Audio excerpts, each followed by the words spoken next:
Okay, so Daddy, there's this question I want to ask. What is your view on change of name after marriage? You know that some women prefer to keep their father's last name even after marriage. Some women prefer to take a compound name, their father's last name and their husband's last name, and to make their own surname. What is your opinion about change of name after marriage? Well, change of name, in my opinion, is more cultural than scriptural. Interestingly, we will find in scripture most of the time the use of first name. So you see Abraham, and then we are not told anywhere what his surname was.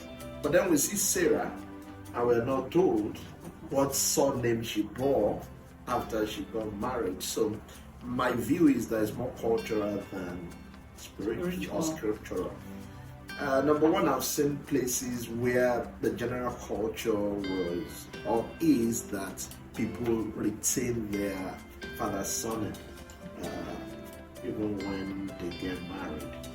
And you can imagine that even though it's not the position of the scripture and not the preferences of God, people get divorced a lot these days.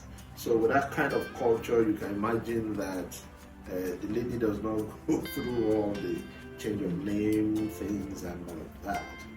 Of course, the second one, which is our culture, particularly in Africa, is where when you get married, you drop the family name of your parents and you pick that of your husband. So that's more prevalent in the African culture. But of course, we have variants of that. I've seen cases where instead of picking the surname of the husband, they pick the first name of the husband.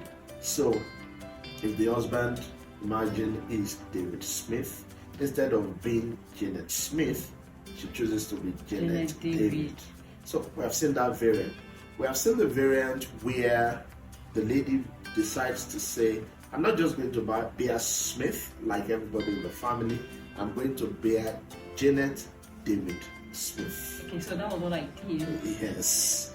But we have also seen cases where people say it's going to be a compound name. David Smith is a compound name already, but it's just the first name and the last name of the husband. We have seen cases where they say it is the last name of my father and the last name of my husband. So if she was Janet Jackson, after marriage she would be Janet Jackson Smith. So there are so many variations of this, and my opinion is that people should do whatever they want. Okay, I do not personally think that the scripture is against what they choose, but I think what is critical is that they both agree on this, and it's very, very important that they both agree on this. If they don't agree and the woman goes ahead to do this, it could be the singular reason for a perpetual conflict between them. I didn't agree to this. You went ahead to do it. So I think sometimes it does have an issue. Each of them could have its benefit, and for example, so it's not just the woman that can do this. Sometimes I've seen this done with the children. Particularly in Africa, the children could come up and believe that the last name of their dad relates to an idol worship and all of that, and they decide to change it.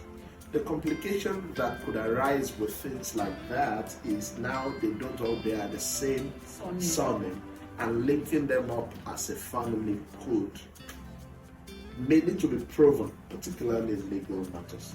But other than that, I think it's not an issue. Where the issue is where there's no agreement.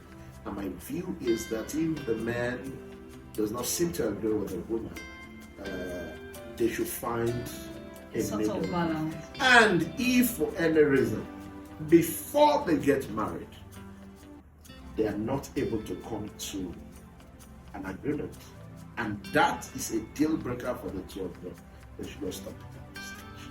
Because I know that as as little as that may seem, could be the cause of a perpetual conflict.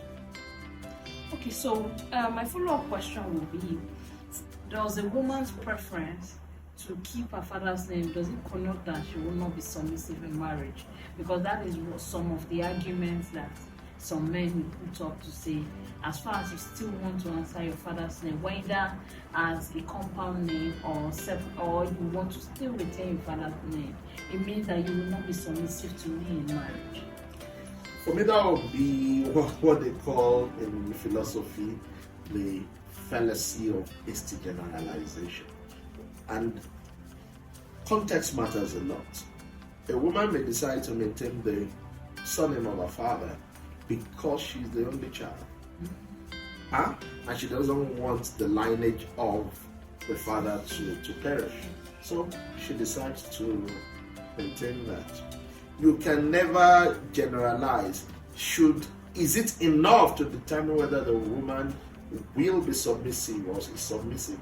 I don't think so. I do agree, though, that in some cases it could be an indication. For some people, it's their insurance plan in case the marriage fails.